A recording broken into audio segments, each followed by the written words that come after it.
Headlines के प्रायोजक हैं अंबर गोल्ड टीएमटी बार। हेडलाइंस के प्रायोजक हैं डाइजन टैबलेट, एसिडिटी या गैस से जल्द आराम, सिर्फ ₹1.46 में। देहरादून में एसटीएफ की बड़ी कार्रवाई। एसटीएफ ने की छापेमारी और फर्जी कॉल सेंटर को किया खुलासा। 1.5 करोड़ रुपए कैश बरामद। लोगों को फंसाकर मोटी रकम वसूल की जा रही थी। एक बार फिर विवादों में आई रेखा आर्य। सरकारी कर्मचारी अधिकारियों को बुला रही हैं बरेली। बरेली में किया जा रहा धार्मिक आयोजन, मंत्री और अधिकारियों को किया गया आमंत्रित। पुलिस को मिली बड़ी कामयाबी। 20,000 का इनामी बदमाश गिरफ्तार। आरोपी पर 17 मामले हैं दर्ज। एसएसपी ने पत्रकार वार्ता कर दी जानकारी। मामले में आगे की कार्रवाई जारी। हरिद्वार में कांवड़ यात्रा को लेकर प्रशासन की तैयारी। कांवड़ यात्रा चरम पर पहुंची। 25 लाख कांवड़ यात्री गंगा जल लेकर रवाना। भोले के जयकारों से गूंज रहा हरिद्वार।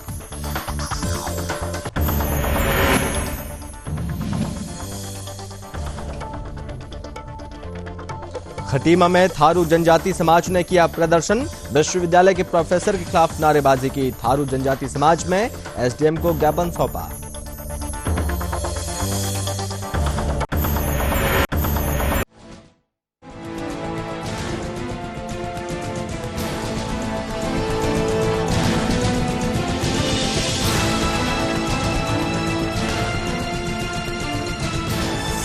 आप देख रहे हैं सुदर्शन न्यूज।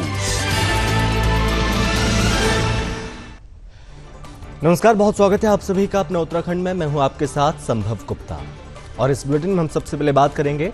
खबर है उत्तराखंड के देहरादून से, जहां पर देहरादून में एसटीएफ ने बड़ी कार्रवाई को अंजाम दिया और आबूदादी के एसटीएफ ने शहर के बीचों बीच चल रहे एक बड़े फर्जी कॉल सेंटर का खुलासा किया।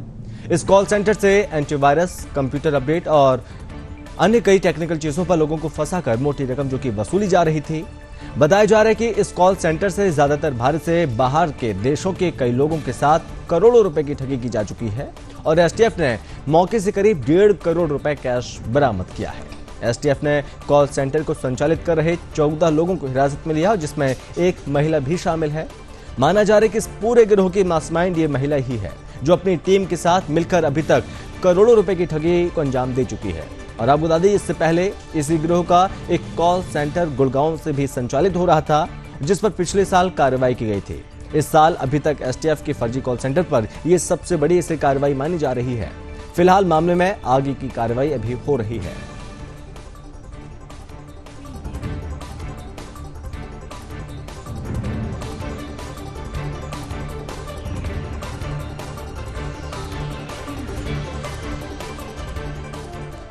खबर उत्तराखंड से ही, जहां पर विवादों में रहने वाली राज्य सरकार में कैबिनेट मंत्री रेखा आर्य अब एक बार फिर विवादों में आ घिरी हैं। अब वो उत्तराखंड के अपने विभाग के सरकारी कर्मचारी अधिकारियों को बरेली बुला रही हैं और आबूदादी के उत्तराखंड सप्लाई डिपार्टमेंट के अधिकारी कर्मचारी अगस्त फर्स्ट वीक में बरेली में एक धार्मिक आयोजन में व्यस्त रहेंगे। ये आयोजन विभागीय मंत्री करा रही हैं, लिहाजा विभाग के अधिकारी कर्मचारियों को भी इसमें इन्वाइट किया गया और इसके लिए बाकायदा विभागीय पत्र जारी किया गया। और आबूदादी की सप्लाई डिपार्टमेंट का काम देख रही मंत्री रेखा आर्य एक बार फिर से जो कि विवादों में है और इस विवाद का कारण है यूपी के बरेली में स्थित बाबा बनखंडनीनाथ मंदिर में 4 अगस्त से 9 अगस्त तक आयोजित 108 शिवलिंगों की जो शिवलिंग है उनकी प्राण प्रतिष्ठा का कार्यक्रम। और मंत्री रेखा आर्य इस आयोजन को करा रही हैं। इसके लिए गढ़वाल, कुमाऊं के रीजनल फूड कंट्रोलर से लेकर सभी जिलों के डीएसओ को आयोजन में इन्वाइट किया गया। इसके लिए बाकायदा एडिशनल कमिश्नर पीएस पांगती ने विभागीय लेटर जारी किया। वहीं आबूदादी की मंत्री रेखा आर्य का कहना है कि ये उनका व्यक्तिगत कार्यक्रम है और जिसे वे अपने पैसों से आयोजित करा रही हैं। उन्होंने कहा कि इस कार्यक्रम का निमंत्रण सभी के लिए है।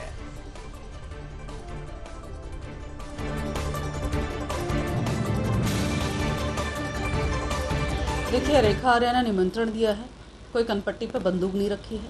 रेखा आर्य ने निमंत्रण दिया है, स्वेच्छा है, आप सबकी भी स्वेच्छा है, आप सब भी आमंत्रित है। तो आपकी स्वेच्छा है कि भाई आप उस पुण्य कार्यक्रम में आप आना चाहते हैं अथवा नहीं आना चाहते हैं। और मैं समझती हूँ कि ये किसी पर ऐसा नहीं है कि भाई आपने अनिवार्य रूप से रहना ही है और अनिवार्य रूप से नहीं रहना है। ये स्वेच्छा, जब हम किसी को निमंत्रण देते हैं स्वाभाविक है हम उसकी स्वेच्छा पे छोड़ते हैं। जाने कितने लोगों को निमंत्रण दिया जाता है और कितने लोग पहुंचते हैं और कितने लोग नहीं पहुंचते हैं। तो मुझे लगता है ये एक छोटी मानसिकता का प्रतीक है, और जो इस छोटी मानसिकता का प्रतीक आज के परिवेश में वो ये दिखा रहे हैं, तो मुझे लगता है कि वो करण मेहरा कहाँ थे जो जिस समय जो है एक निजी कार्यक्रम में, वैवाहिक कार्यक्रम हो रहा था जिसमें प्रदेश के पूर्व मुख्यमंत्री विवाह का कार्यक्रम कर रहे थे अपनी सुपुत्री का। खबर उत्तराखंड से है, जहां पर पुलिस प्रशासन को बड़ी कामयाबी हाथ लगी है और आपको बता दें कि एसओजी टीम ने वांछित और इनामी बदमाश गुरबाज सिंह को गिरफ्तार कर लिया और आपको बता दें कि आरोपी पर 17 मुकदमे दर्ज है। वो ग्राम कलकत्ती, थाना गदरपुर, उधम सिंह नगर के रहने वाले हैं और आपको बता दें कि SSP Udham Singh Nagar doctor Manjunath TC ने पत्रकार वार्ता करते हुए बताया कि गुरबाज को थाना सिटी जलालाबाद, जिला फाजिल्का, पंजाब से गिरफ्तार किया गया है। उन्होंने ये भी बताया कि गिरफ्तारी के लिए गठित की गई संयुक्त पुलिस टीम पर गुरबाज ने 24 मार्च 2021 को ग्राम बिचुबा, थाना नानकमत्ता में फायरिंग भी की थी और पूछताछ में गुरबाज ने बताया कि वो बचपन से ही आपराधिक कार्यों में लिप्त है और पुलिस पर फायरिंग की घटना के बाद वो अपनी बहन सीमा के घर हरियाणा चला गया था। वहां विवाद होने पर वो दूसरी बहन सिमरन के घर पंचायती बस्ती, थाना सिटी जलालाबाद, जिला फाजिल्का, पंजाब में रहने लगा और एसएसपी ने बताया कि उसके पास से एक तमंचा, एक जिंदा कारतूस, एक खोखा 315 बोर बरामद जो कि किया गया। वहीं एसएसपी का यह भी कहना है कि जिले भर में अपराध पर नियंत्रण के लिए प्राथमिकता के आधार पर एसओजी टीम जो कि उसको इनामी अभियुक्त की गिरफ्तारी और सक्रिय अपराधियों पर प्रभावी कार्यवाही के निर्देश दिए गए हैं। तो इसकी जो है इतना शातिर अपराधी है, ये इसको गिरफ्तार हमने फाजिल्का जिला जलालाबाद तहसील पड़ता है, जलालाबाद तहसील फाजिल्का जिला पंजाब से गिरफ्तार करना पड़ा।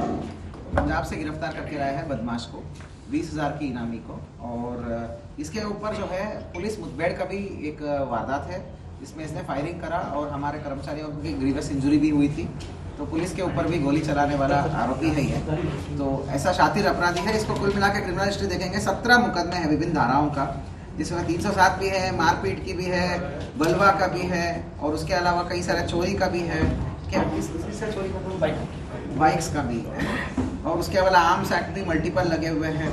तो कुल उधम सिंह नगर का, रामपुर का भी एक है और भी खोजा जा रहा है, हो सकता है और भी हो। तो इसमें एसओजी टीम का बहुत ज़्यादा अच्छा रिस्पॉन्स रहा है, जिसमें एसआई कमलेश भट्ट हमारा एसओजी प्रभारी है, उसी की लीड रही है। और उसके अलावा हमारा नानकमत्ता का जावेद मलिक का अच्छा लीड रहा है। कुल मिला के एसओजी का पूरा हमारा टीम है, उनका एक बहुत ही मतलब अच्छा एक सफलता है, इसका बहुत अच्छी मेहनत का ये आज रिजल्ट मिला है।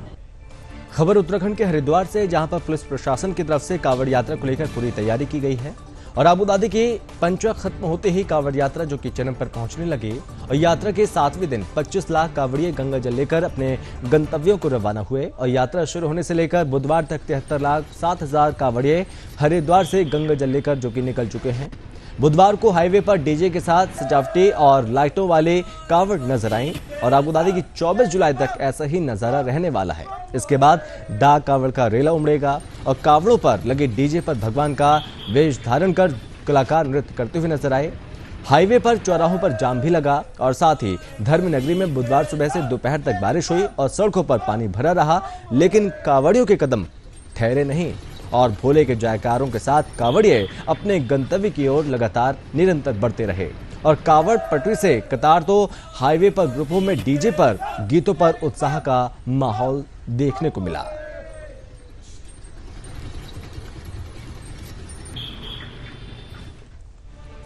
जनपद उधम सिंह नगर के सीमांत खटीमा में राणा थारू परिषद के बैनर तले आक्रोशित थारू जनजाति समाज के लोगों ने एकजुट होकर उत्तराखंड मुक्त विश्वविद्यालय के प्रोफेसर अजय सिंह रावत के खिलाफ नारेबाजी करते हुए विरोध प्रदर्शन किया और इस दौरान थारू जनजाति समाज के लोगों ने थाना प्रभारी और एसडीएम को ज्ञापन सौंपा, प्रोफेसर रावत के विरुद्ध कार्रवाई की गुहार लगाई और आपको बता दें कि अजय सिंह रावत प्राध्यापक और निदेशक सामाजिक विज्ञान विद्या शाखा उत्तराखंड मुक्त विश्वविद्यालय हल्द्वानी द्वारा लिखित पुस्तक उत्तराखंड का समग्र राजनीतिक इतिहास में थारू जनजाति समाज के लोगों ने आरोप लगाया कि थारू जनजाति के लिए अपमानजनक और अशोभनीय शब्दों का इस्तेमाल किया गया है, जिससे थारू समाज काफी आहत और दुखी है। वहीं थारू जनजाति समाज को भविष्य में अपमान और समस्या का सामना जो कि करना पड़ सकता है। वहीं आक्रोशित थारू जनजाति समाज के लोगों ने खटीमा कोतवाली प्रभारी और खटीमा एसडीएम रविंद्र बिष्ट को ज्ञापन सौंपकर प्रोफेसर अजय सिंह रावत के खिलाफ कार्रवाई और पुस्तक पर प्रतिबंध लगाने की मांग की। वहीं खटीमा एसडीएम ने बताया कि प्रोफेसर अजय सिंह रावत द्वारा लिखित पुस्तक उत्तराखंड का समग्र राजनीतिक इतिहास में थारू जनजाति के खिलाफ कुछ अशोभनीय टिप्पणी की गई है, जिसके संबंध में एक ज्ञापन सौंपा गया और ज्ञापन को उचित माध्यम से अग्रसारित कर दिया जाएगा।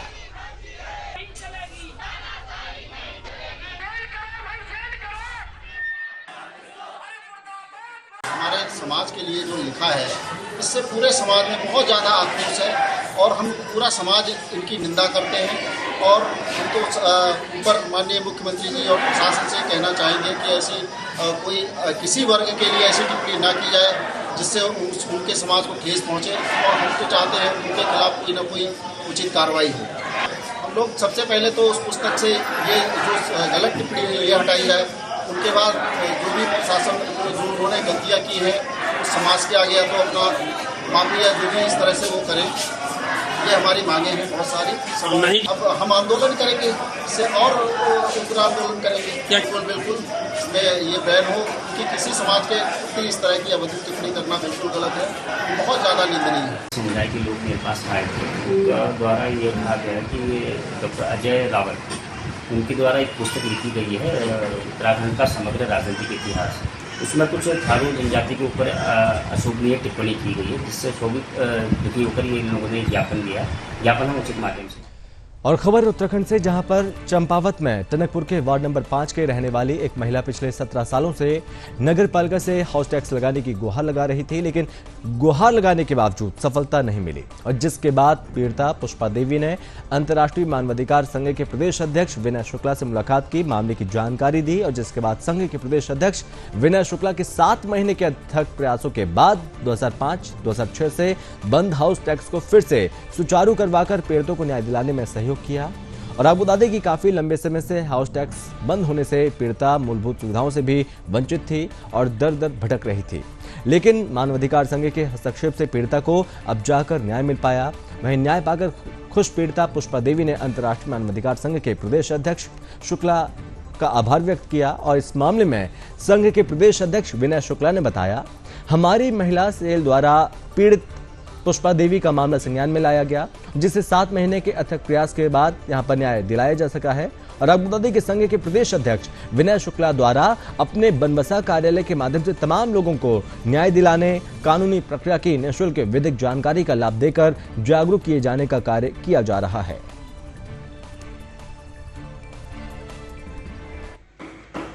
मैंने एक बार अनीता दीदी से कहा कि अनीता दीदी मेरे को हाउस टैक्स चाहिए, बच्चों के बारे में कोई काम लगता है तो वहाँ कहते हैं हाउस टैक्स की रसीद लाओ, तो हमारे पास नहीं है।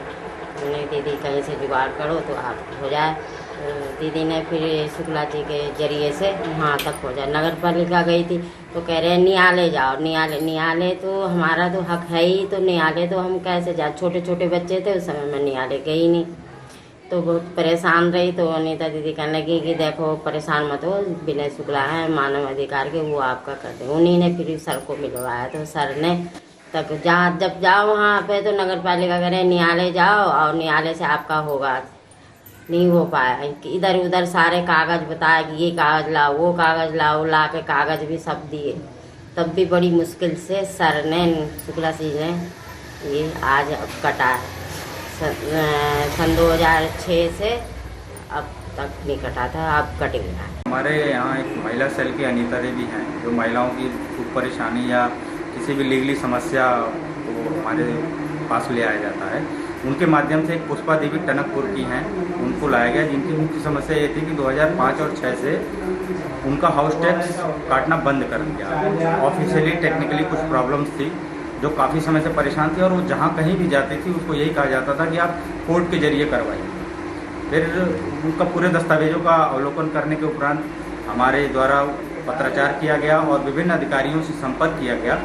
संपर्क स्थापित करने के बाद और जो वर्तमान चेयरमैन है उनका भी सहयोग रहा, वो सब संपर्क करने के बाद फिर इस पूरे मामले का सॉर्ट आउट कराते हुए और अब उनका हाउस टैक्स लगभग 17 वर्षों बाद हो पाया है। और चलिए बढ़ता आगे, जहां पर उत्तराखंड के उत्तरकाशी, रुद्रप्रयाग, चमोली, बागेश्वर, नैनीताल, चंपावत और पिथौरागढ़ में अगले 4 दिन तक कहीं कहीं भारी बारिश के आसार हैं। और चेतावनी को देखते हुए शासन ने गुरुवार को हेमकुंड साहिब की जो यात्रा है उसे बंद रखने का फैसला किया था, लेकिन मौसम सामान्य होने से तीर्थयात्रियों को हेमकुंड साहिब के लिए रवाना कर दिया गया।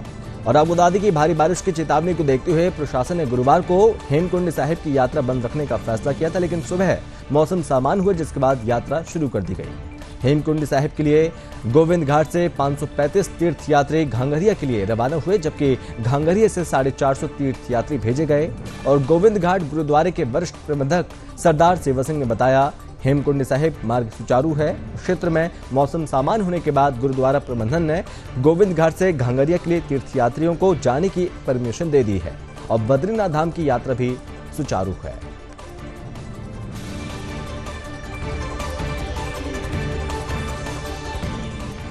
भारत सरकार द्वारा ग्रामीण क्षेत्रों के विकास के लिए कुछ जिलों में ग्रोथ सेंटर के निर्माण की योजना जो कि शुरू की गई है।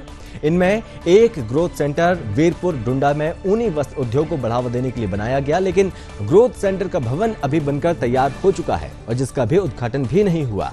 उससे पहले भवन पर लगे टाइल्स को 2 बार जो कि वो उखड़ चुके हैं और ठेकेदार द्वारा फिर से इस पर लीपापोती करने जो कि शुरू की जा रही है। वहीं ग्रामीणों की तरफ से कहा जा रहा है कि ठेकेदार द्वारा निम्न गुणवत्ता का सामान भवन निर्माण में उपयोग करने से भवन पर लगे टाइल्स टूटने लगे, जबकि अभी इस भवन में बहुत ही भारी मशीनों को लगाना प्रस्तावित है। इस भवन पर अभी कई मशीनें लगने बाकी है और साथ ही कोल्डिंग प्लांट, फिनिशिंग प्लांट, अगर ये सब मशीन काम करना शुरू हो जाती हैं तो निर्मित भवन में कुछ भी घटना हो सकती है।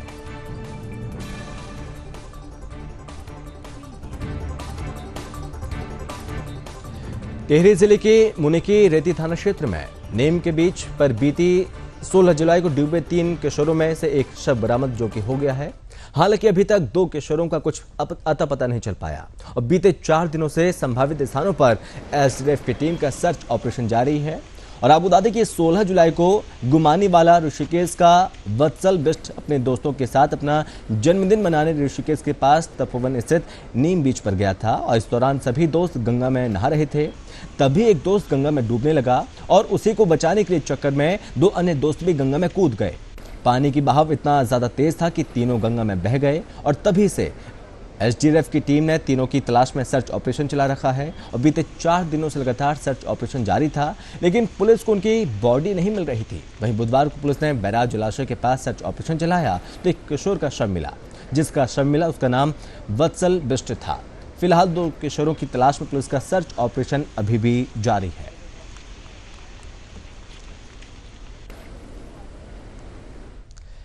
खबर उत्तराखंड से, जहां पर उस वक्त हड़कंप में मच गया जब गुरुवार सुबह ऋषिकेश बैराज तिराहे के पास यात्रियों की बस हादसे का शिकार हो गई और आबूदादी के चीला चौकी क्षेत्र के भीमकोड़ा बैराज तिराहे के पास टनकपुर से ऋषिकेश आ रही रोडवेज की बस अनियंत्रित होकर पलट गई।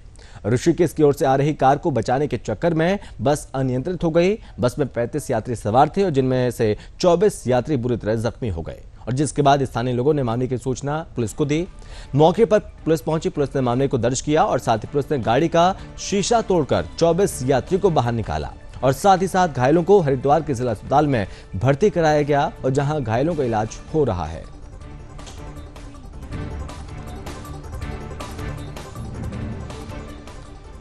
खबर उत्तराखंड के रामनगर से है, जहां पर एक वीडियो जो कि तेजी के साथ वायरल हो रहा है और आबूदादी ये वीडियो रामनगर संयुक्त चिकित्सालय के डॉक्टर के तीमरदार को धमकाने का वीडियो है जो सोशल मीडिया पर काफी वायरल हो रहा है।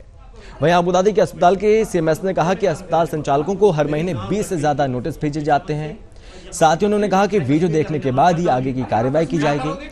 और आबूदादी के रामनगर संयुक्त चिकित्सालय के पीपीपी मोड में जाने के बाद अस्पताल की स्थिति काफी खराब हो गई है और अस्पताल में गलत इलाज, लापरवाही, मरीजों के साथ अभद्रता करने से मामले आम बात हो गई है। और इस बीच सोशल मीडिया में ये वीडियो लगातार वायरल हो रहा है जिसमें अस्पताल के एक डॉक्टर तीमरदार की गर्दन पकड़कर उसे धमकाता हुआ नजर आ रहा है। और अस्पताल के सीएमएस डॉक्टर चंद्रा पंत ने बताया कि वीडियो वायरल होने का मामला मेरे संज्ञान में नहीं था और वीडियो को देखने के बाद ही आगे की कार्रवाई की जाएगी। जो ये वीडियो वायरल हो रहा है आप उसको एक बार फिर से देखिए और सुनिए। मैं कश्मीर का रहने वाला, डरता नहीं हूँ। ये करूंगा वही करूंगा। आपको पता मैं कहाँ का रहने वाला हूँ? मेरी नाल कट गई 87 से यहाँ पे ठीक है, मैं कश्मीर का रहने वाला, डरता नहीं हूँ। अरे आप कश्मीर क्या करोगे? देखते पहले वीडियो देखना पड़ेगा, उसके बाद इनसे बात करी जाएगी कि क्या है। देखिए, जो भी शिकायत आती है, जो भी पब्लिक द्वारा कुछ, जो भी रिटर्न में कुछ भी कहा जाता है या हम खुद नोटिस करते हैं कि ये चीज़ गलत है, तो वो हर बार वो लिख के आगे भेजा जाता है उच्च अधिकारियों तक भी। जनपद पौड़ी के राजकीय इंटर कॉलेज दोंदल में शिक्षकों की कमी होने के चलते परीक्षा परिणाम लगातार खराब होते जा रही हैं। वहीं क्षेत्रीय जनप्रतिनिधियों द्वारा विद्यालय और विभागीय अधिकारियों से मुलाकात कर इसके समाधान की मांग उठाई गई और अभिभावक संघ के अध्यक्ष धीरेन्द्र सिंह बिष्ट ने कहा कि विद्यालय में प्रवक्ता रसायन विज्ञान, हिंदी, अंग्रेजी, गणित जो कि खाली चल रहे हैं, जिससे बच्चों का भविष्य खराब हो रहा है। जिला पंचायत सदस्य मुकेश बिष्ट ने मांग की है कि शिक्षिका का अटैचमेंट खत्म कर जल्द से जल्द विद्यालय में अन्य शिक्षकों की तैनाती की जाए।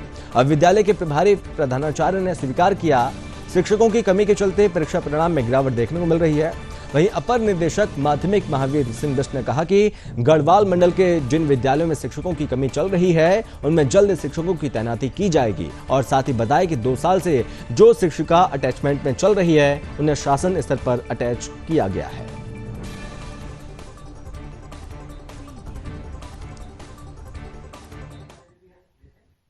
हमारे गढ़वाल मंडल में जहाँ भी शिक्षकों की भारी कमी है तो वो मेरी चिंता हर समय बनी रहती है और मेरी कोशिश रहती है कि मैं किसी भी प्रकार से अगर नई नियुक्ति या स्थानांतरण या कहीं से भी हो इन विद्यालयों में शिक्षकों को भेजूं।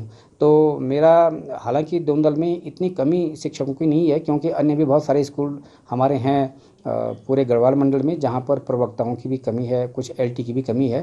तो LT की कमी को तो कुछ हम 30% से भर देंगे और कुछ हम जो नए LT की जो पुरानी विज्ञप्ति के आधार पर शिक्षकों का सिलेक्शन हो रहा है तो उसके आधार पर भी हम ऐसे विद्यालय में जहाँ पर शिक्षकों की भारी कमी है वहाँ पर शिक्षक देने की प्रयास करेंगे। रहा बात कि एक शिक्षिका वहाँ पर की कोई अटैच है तो वो अटैचमेंट मेरे स्तर का नहीं है, ना वो निदेशालय के स्तर का है, वो शासन स्तर से अटैचमेंट हुआ है। किन कारणों से हुआ है तो संभवतः वो शासन के पास कुछ बातें होंगी कि उन्हें क्यों अटैच किया गया। यद्यपि हम हमारे स्तर से कोई भी अटैचमेंट गढ़वाल मंडल में नहीं किए गए हैं और न मैं इसके पक्ष में कभी रहा। यहाँ पे कम से कम 6 शिक्षकों की कमी है, 5 और 6 शिक्षकों की कमी है, 2 LT में हैं और 5 लेक्चरर हैं। परीक्षा परिणाम खराब होने का कारण ये है कि यहाँ पे इंग्लिश और मैथमेटिक्स के न लेक्चरर हैं न LT में टीचर हैं, तो कहीं से एक सब्स्टिट्यूट भी नहीं मिल पा रहा बच्चों को कि कोई और टीचर उनको पढ़ा पाए। ये सबसे बड़ी दिक्कत है। और दूसरी बड़ी दिक्कत है कि यहाँ पे कविता बोटोला करके एक मैडम थी इंग्लिश की, जो कि पिछले 2 साल से यहाँ से अटैच करके उसको वहाँ अटैच कर दिया गया है GIC निसरणी में। उसकी सैलरी यहाँ से निकलती है, सब कुछ यहाँ से निकलता है और वहाँ पढ़ा रही हो और यहाँ पद खाली कर। हम ये चाहते हैं जो रिजल्ट ख़राब हुआ है तो मेन शिक्षक की वजह से हुआ है, तो हम चाहते हैं कि प्रशासन जो यहाँ पे अनदेखी कर रहा है तो हम जल्द से जल्द पूरे क्षेत्र की मांग यही है कि यहाँ पे शिक्षक आएँ और जो हमारा भविष्य है, जो हमारे बच्चों के भविष्य है, इसको खिलवाड़ ना होके इसको सुधार हो।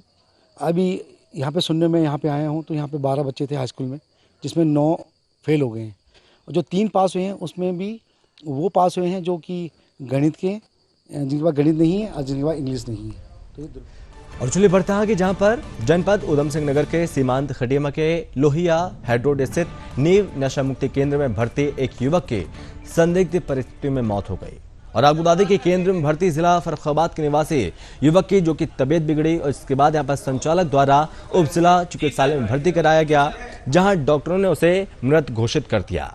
वहीं पुलिस ने शव को कब्जे में लिया, पोस्टमार्टम के लिए भेज दिया और साथ ही साथ मौके पर परिजन भी पहुंच चुके थे। और वहीं खटीमा के SDM रविंद्र बिष्ट, तहसीलदार शुभांगिनी, डॉक्टर VP सिंह और झनकैया थानाध्यक्ष दिनेश फरत्याल द्वारा नशा मुक्ति केंद्र पहुंचकर बिना क्लिनिकल एस्टेब्लिशमेंट एक्ट में रजिस्ट्रेशन और बिना सक्षम डॉक्टर के अनधिकृत रूप से संचालित नशा मुक्ति केंद्र को सील करने की कार्रवाई की गई।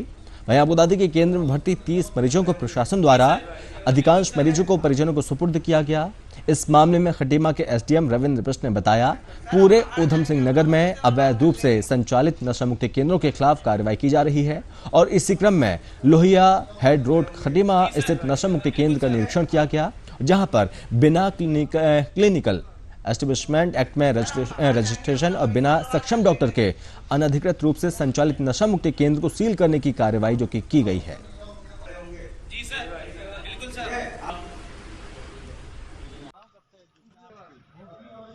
पूरे उधम सिंह नगर जिले में जो भी अवैध रूप से नशा मुक्ति केंद्र संचालित किए जा रहे हैं उन पर कार्रवाई की जा रही है। इसी क्रम में पहले हमने यहाँ पर पीलीभीत रोड में एक नशा मुक्ति केंद्र को सील कर दिया था। आज यहाँ पर आए हैं तो इनके परीक्षण किया गया, इनका निरीक्षण किया गया तो पाया गया कि इनका क्लिनिकल एस्टेब्लिशमेंट एक्ट के अंदर इनका कोई पंजीकरण नहीं है और साथ में कोई एक अधिकृत डॉक्टर जिसकी देखरेख में मरीजों का इलाज होना चाहिए वो भी यहाँ पर नहीं है। लिहाजा इसको आज सील किया जा रहा है। यहाँ पर 30 मरीज हैं जिनमें से ज़्यादातर लोगों को उनके घर में भेजा जा रहा है। जो दूर के लोग हैं यूपी वगैरह से आए हुए हैं उनको अभी हम उप जिला चिकित्सालय खटीमा में भर्ती कराएंगे, फिर उसके बाद उनके परिजनों से मिलते हैं। खबर उत्तराखंड से ही, जहां पर उस वक्त हड़कंप मच गया जब ऋषिकेश बद्रीनाथ हाईवे पर नारकोटा में बड़ा हादसा यहां पर हो गया। और आपको बता दें कि यहां पर निर्माणाधीन पुल की शटरिंग गिरने से 2 मजदूरों की मौत हो गई जबकि 6 मजदूर घायल हो गए, जिसके बाद मौके पर मौजूद लोगों ने मामले की सूचना पुलिस और एसडीआरएफ टीम को दी और जिसके बाद मौके पर पहुंची एसडीआरएफ की टीम ने रेस्क्यू किया, सभी मजदूरों को मलबे से निकाल लिया और साथ ही साथ सभी घायल मजदूरों को अस्पताल में भर्ती कराया गया। और साथ ही इस हादसे में 2 मजदूरों की मौत हो गई जिनके शव को पोस्टमार्टम के लिए अस्पताल भेज दिया गया। खबर उत्तराखंड के रामनगर से, जहां पर बच्चों में तेजी के साथ दिमागी बुखार को लेकर सरकार और साथ ही स्वास्थ्य विभाग पूरी तरह अलर्ट मोड पर है। इस बुखार से बचाव के लिए रामनगर में स्वास्थ्य विभाग ने बच्चों के लिए टीकाकरण का अभियान शुरू कर दिया और इसी कड़ी में सोमवार को एमपी इंटर कॉलेज में बनाए गए टीकाकरण केंद्र पर अभियान का शुभारंभ नगर पालिका अध्यक्ष हाजी मोहम्मद अकरम ने किया। इस दौरान नगर पालिका अध्यक्ष ने सभी अभिभावकों से इस टीकाकरण अभियान में ज्यादा से ज्यादा संख्या में भागीदारी करने की अपील की। वहीं कार्यक्रम के नोडल अधिकारी डॉक्टर प्रशांत कौशिक ने बताया टीकाकरण अभियान को लेकर रामनगर में 4 केंद्र बनाए गए हैं और आपको बता दें कि पहले दिन इन सभी केंद्रों पर 1600 बच्चों को टीका लगाने का लक्ष्य निर्धारित किया गया।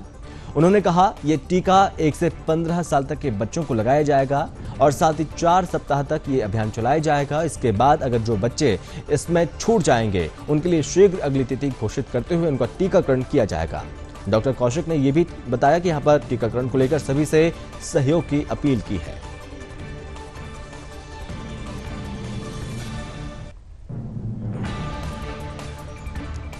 पौड़ी जनपद में विभिन्न विभागों को विकास कार्यों के लिए इस वित्तीय वर्ष में 88 करोड़ का बजट जिला योजना के पटल पर जो कि रखा है, जबकि पौड़ी के पड़ोसी 4 जिलों की जिला योजना की बैठक संपन्न हो चुकी है। और आपको बता दें कि पौड़ी जिले को करीब 1 महीने पहले प्रभारी मंत्री मिलने के बाद भी आज तक जिला योजना की बैठक नहीं हो पाई।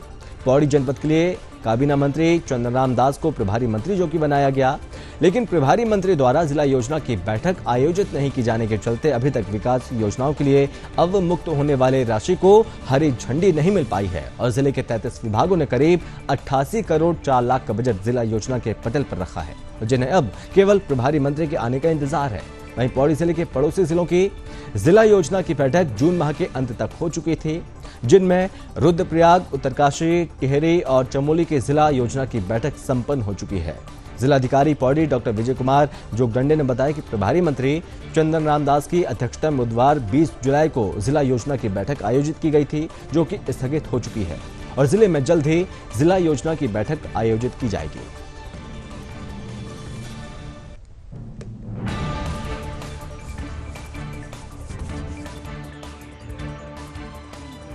जिला नियोजन समिति का जो नियमित कार्य होते हैं, जो ऑनगोइंग वर्क्स होते हैं, उन सभी निर्माण कार्यों के लिए समस्त विभागों का जो पूर्व की जो देयताएं होती हैं उसके लिए धनराशि अवमुक्त कर दिया गया है। नवीन कार्य जो डीपीसी मीटिंग होने के पश्चात ही उसको हम लोग अवमुक्त करेंगे। उसके लिए माननीय प्रभारी मंत्री जी से पूर्व में समय लिया गया था, उनके द्वारा समय भी दिया गया था, किंतु उनका स्वास्थ्य संबंधी कुछ कारणों की वजह से आज की या 20 तारीख की जो बैठक थी वो संभव नहीं हो पा रही है। पुनः माननीय प्रभारी मंत्री जी से समय लिया जाएगा, समस्त निर्माण कार्य समय से पूर्ण करने का कार्य योजना पर कार्य किया। और इसी के साथ इस बुलेटिन में बस इतना ही। आप बने रहिए सुदर्शन न्यूज के साथ। जय हिंद।